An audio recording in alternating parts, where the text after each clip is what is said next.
Lundi, le ministre chinois des Affaires étrangères Wang Yi et le secrétaire général de l'OCS, Nurlan Yermakbayev, ont rencontré les médias. Wang Yi a informé la presse des résultats de leur réunion. Il a déclaré qu'une stratégie de développement pour l'OCS pour la période 2026-2035 avait été approuvée lors du sommet. Cette stratégie globale stipule clairement que les États membres adhéreront à l'esprit de Shanghai, qu'ils maintiendront une coopération mutuellement bénéfique et des réalisations mutuelles, et qu'ils apporteront une contribution plus importante à la construction d'un monde multipolaire. Ce document d'orientation donne le ton et la direction du développement de l'OCS pour la prochaine décennie. Lors du sommet, une déclaration a été rendue publique. Elle défend les résultats victorieux de la Seconde Guerre mondiale, appelant la communauté internationale à maintenir une perspective historique correcte sur la guerre. M. Wang a également noté que l'OCS exprimait son soutien ferme au système commercial multilatéral.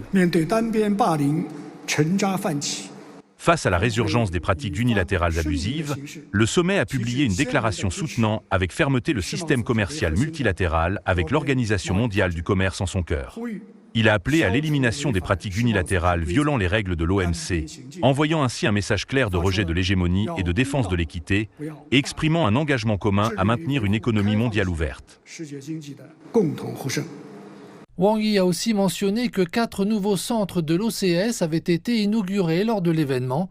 Ces centres se concentreront sur le renforcement de la sécurité. Il a précisé que les États membres avaient par ailleurs pris la décision de créer une banque de développement de l'OCS. M. Wang a souligné que la Chine s'était engagée à créer de nouvelles plateformes et de nouveaux centres de coopération couvrant 6 domaines. Le président Xi Jinping a annoncé que la Chine allait créer 3 plateformes de coopération dans les domaines de l'énergie, des industries vertes et de l'économie numérique, ainsi que 3 centres de coopération dans les domaines de l'innovation scientifique et technologique, de l'enseignement supérieur et de l'enseignement professionnel et technique, dans le cadre du partenariat entre la Chine et l'OCS. Ces plateformes et centres visent à offrir de nouvelles opportunités à l'OCS en tirant parti du nouveau développement chinois, en restant ouverts à tous les États membres de l'OCS et en insufflant un nouvel élan au développement durable régional. M. Wang a ajouté que des plans d'action avaient également été élaborés pour promouvoir un développement de haute qualité couvrant des domaines comme l'énergie, l'industrie verte, l'économie numérique, l'intelligence artificielle et l'innovation technologique. Wang Yi a affirmé que le sommet avait permis de réaliser des avancées décisives dans les réformes structurelles de l'organisation.